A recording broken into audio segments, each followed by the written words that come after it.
Hello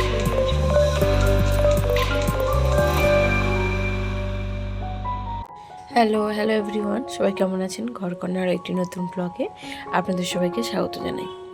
সকাল এখন ওই 7:30টার মতো বাজে, আর আজ হচ্ছে শনিবার। আমি সকাল সকাল রান্নাঘরে চলে গিয়েছি। হাজব্যান্ডের আজকের অফিস আছে, ছেলের আজকে স্কুল ছুটি, তবে হাজব্যান্ডের ছুটি নেই, তাই ও তো অফিস যাবে। তাই তার জন্য টিফিন খাবার দুটো রেডি করতে হচ্ছে। ওদিকে আটাটা আমি গরম জলে মাখিয়ে রেখে দিয়েছি, আর এদিকে আমি কুটলি আলু ভাজা করছি, যেটা রুটির সাথে দেবো। সকালে যেহেতু ভাত খেয়ে যায়, তো ভাতের সাথে একটু আলু সেদ্ধ, ডাল বা যা হোক কিছু দিলে হয়ে যায়। তবে টিফিন দেওয়াটা বড্ড ঝামেলা লাগে, কি টিফিন দেবো না দেবো সেটাই ভাবতে ভাবতে সময় চলে যায়। যেহেতু ক্যান্টিনটা নেই, টিফিন তো দিতেই হবে, আর যেদিনটা টিফিন দেওয়া হয় সেদিন কিছুই খায় না, না খেয়েই থাকতে হবে। ওই কারণে বাধ্যতামূলক টিফিনটা দিতে হয়। আর আগের দিন রাতে আমি টিফিনের সবজিটা কেটে রাখি না, তো সকালবেলা উঠে তাড়াহুড়োর মধ্যে সম্ভব হয়ে ওঠে না। কাটবো, ভাববো, তারপর রেডি করব, একটা সময়ের ব্যাপার আছে। আর হাজব্যান্ড তো বেরোয় 8:30টার সময়। তো সকাল সকাল যদি আমি সব কিছু রেডি না করে রাখি, আগের দিন রাত থেকে যদি প্ল্যান করে রেডি করে না রাখি আর সকালবেলা উঠে তাড়াতাড়ি করে দিলে, তবে কিন্তু 8:30টার মধ্যে কমপ্লিট হয়ে যায়, নচেত কিন্তু সম্ভব হয়ে ওঠে না। তো এদিকে কুঁদরি ভাজাটা হয়ে গেছে, আর আমি এই যে কুঁদরি ভাজাটা তুলে নিয়েছি বাটিতে। এখন একটু ডাল সিদ্ধ করে নেবো, যেটা ও ভাতের সাথে খেয়ে যাবে। আর কিছু করিনি, ভাতে একটা আলু সিদ্ধ দিয়েছি আর একটু ডাল সিদ্ধ দিয়ে দেবো, ওটা দিয়ে খেয়ে চলে যাবে। আর কুঁদরি ভাজাটা হয়ে গেছে, এবার রুটিটা বানিয়ে নিলে হয়ে যাবে। কারণ তাড়াহুড়োর মধ্যে থেকে কি আর করবো, মাছ টাছ, তো সেই কারণে সবজি টবজি আর সেইভাবে কিছু কাটা হয়নি বলে করতে পারিনি। ওকে আগে ছেড়ে দেবো, তারপরে আমরা কি বানাবো সেটা পরে রেডি করে নেব।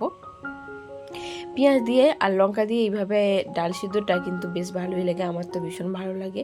এদিকে আটাটা তো তখন গরম জলে মাখিয়েছিলাম, তো ঠান্ডা হয়ে যেতে এখন হাত দিয়ে ভালো করে মাখিয়ে নিলাম। এবারে একে একে রুটিগুলো বানিয়ে নেব। সকালে রুটিটা বানালে হাজব্যান্ডের সাথে সাথে সকালে আমাদের টিফিনটাও কিন্তু হয়ে যায় এই রুটি দিয়ে। হাজব্যান্ড তো দুপুরে খাবে রুটি, আর আমরা রুটিটা খাবো সকালের ব্রেকফাস্টে। আর যেদিন রুটি বানাই না সেদিন সেইভাবে কিছু খাওয়াই হয় না, মুড়ি টুড়ি থাকলে সেদিন ইচ্ছা মতো খাওয়া হয় আর কি।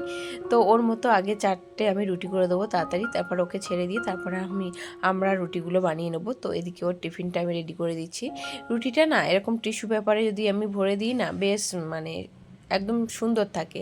আর নচেত ঘামে ভিজে যায়, কাদা কাদা হয়ে যায়, সেটা আর ভালো লাগে না খেতে। তো ওই কারণে আমি টিস্যু পেপারে মুড়ে দিই, আর এই যে ছোটো ছোটো বাটিতে আমি তরকারি দুটো ভরে দিলাম। তো যাই হোক, ওর টিফিনটা রেডি হয়ে গেল, ওকে ছেড়ে দিলাম। তারপরে এখন আমি চলে যাচ্ছি সবজি কিনতে। যাওয়ার সময় বলে গিয়েছিল সবজি কিছু নিতে হবে, আর সবজিওয়ালাকেও বলে দিয়েছে। তো ভাইটা তো আমার জন্য এখানে দাঁড়িয়ে আছে, আমি এখন এসেছি সবজি কিনতে। কুমড়োটা দেখলাম বেশ ভালোই মিষ্টি, তো বললাম 1 কিলো দিয়ে দিতে। আর এখন যেহেতু আমটার কিছুদিন পর থেকে কিন্তু আর পাওয়া যাবে না, তাই এখন যত খুশি আম কিনে নিই। আমটা খেতে কিন্তু বেশ ভালোই লাগে, আর এই আমগুলো বেশ ভালো দেখতে, ফ্রেশ লাগছিল, আর খেতেও কিন্তু বেশ মিষ্টি। তো এই আমটা আমি 2 কিলো একটু নিয়ে নেব। তখন আমগুলো আমি বাছছি, আর বিভিন্ন রকমের সবজি আছে, দেখছি কোনটা কি নেব না নেব। তো আগে আমগুলো বেছে নিই, কারণ এখন আম আর থাকে না একটু লেট হয়ে গেলে। তো ছিল অনেক, কিন্তু শেষ হয়ে গেছে, তাই আমি তাড়াহুড়ো করে 2 কিলো নিয়ে নিচ্ছি আগে বেছে বেছে। আমগুলো কিন্তু বেশ সুন্দর ফ্রেশ ছিল। আর যা ফল সবজি কেনার হয় এই ভাইটার কাছ থেকে নিয়ে নিই, বাইরে কোথাও আর যাই না। আর যেদিন না আসে খুব প্রয়োজন, যেটা না হলে চলবে না, তখন হাজব্যান্ডকে বললেও বাইরে থেকে নিয়ে আসে। তবে বেশিরভাগ সময় সমস্ত সবজিগুলোই ভাইয়ের কাছ থেকে নিই, কিন্তু আর অনেক সময় অনেক সবজি হলে বাড়িতে পৌঁছেও দিয়ে আসে, বেশ ভালো। তো এখানে টমেটোগুলো দেখছিলাম বেশ সুন্দর লাল লাল আর ফ্রেশ, তো টমেটোগুলো আমি এখন বেছে নিয়ে নিচ্ছিলাম। টমেটোগুলো এত সুন্দর, দেখলেই নিতে ইচ্ছে করবে, যেমন কালার আর তেমন ফ্রেশ।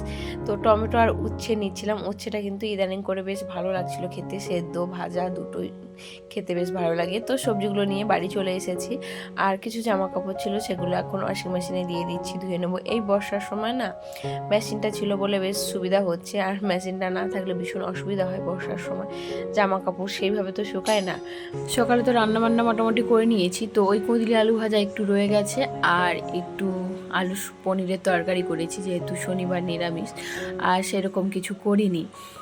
তো ওই কারণে বেলার দিকে একটু নিশ্চিন্তভাবে কাজ করা সম্ভব না। তো এই রান্না কখন করব একটা হেডেক হয়ে যেত, আর খিদে পেয়ে গেলেও দেরি হয়ে যেত।